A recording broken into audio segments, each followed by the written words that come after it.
So what makes a good car in 2023? What do we look for in the reviews? Well, it's certainly the way the car handles, and you want to make sure that the steering and the suspension and the ride quality are all acceptable. And it's very rare to find a car that isn't acceptable these days.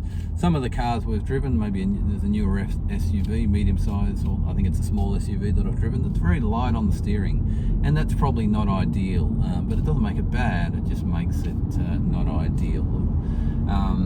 Some of the electric cars and some of the cars, newer brands, international brands coming onto the market, the ride quality is a bit harsh. They haven't actually tuned the suspension to the local conditions, which can, when you're choosing between one brand or another and it's the same price and it's on the same spec level, you may choose the car that's had the local suspension tuning over the car that hasn't had any suspension tuning done locally. But what you're really looking for in 2023 when you're reviewing a car, you're looking at the technology. You're looking at the user interface, you're looking about the screens, the touch screens, you're looking about how they work, about what's in the screen, the combination of old style buttons versus in the touch screen. So, example, if you have to press 2 or 3 buttons on the touch screen to get the air conditioning to work, to change the temperature, or maybe the radio, then that's not a good user interface. So that would probably score poorly. But if you had a good combination of touchscreen for your infotainment, but then you could also change your air conditioning, put on your defroster, change your radio, whether it's via the steering wheel or the infotainment system, via the button, sorry, that's what you're really looking for, that ease of use, that one touch to make changes. But what you're also looking for technology-wise is you're looking for the braking system, whether it's ABS brakes, whether it's the emergency stopping, that when the systems that put you in to stop you from running into a car. You're looking for the ESC system, a stability control system, to not overcorrect. You're looking for the lane keeping system, so the system that keeps you inside the lanes. You don't want it bouncing from lane to lane. You're looking for the radar cruise control to have a smooth acceleration, keep a good distance, keep a good speed. So these are all the different things you're looking for technology-wise. Now, some of the newer brands into the market, they haven't been developed in a way that all the systems have come along in the design of the car.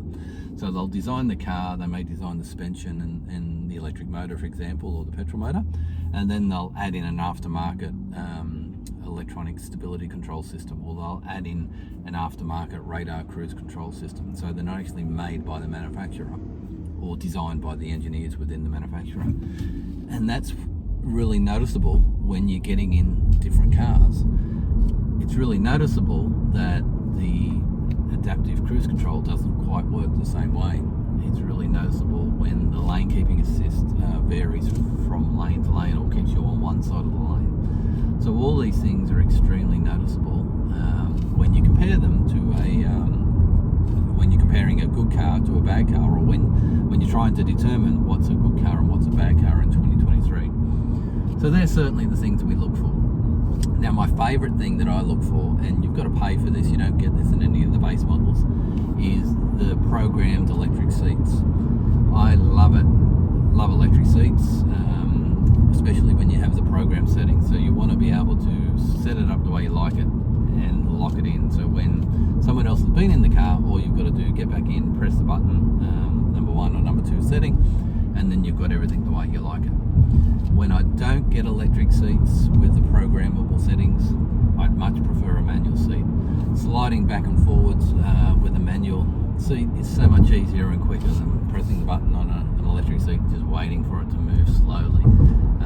It's almost like torture. But having the programmable button you can press to get the settings back is fantastic. So that's my number 1 feature I look for when reviewing a car. And then the other thing I look for is storage. I've got 3 kids, they're older now, teenagers, so we don't actually have to carry baby wipes and tissues everywhere.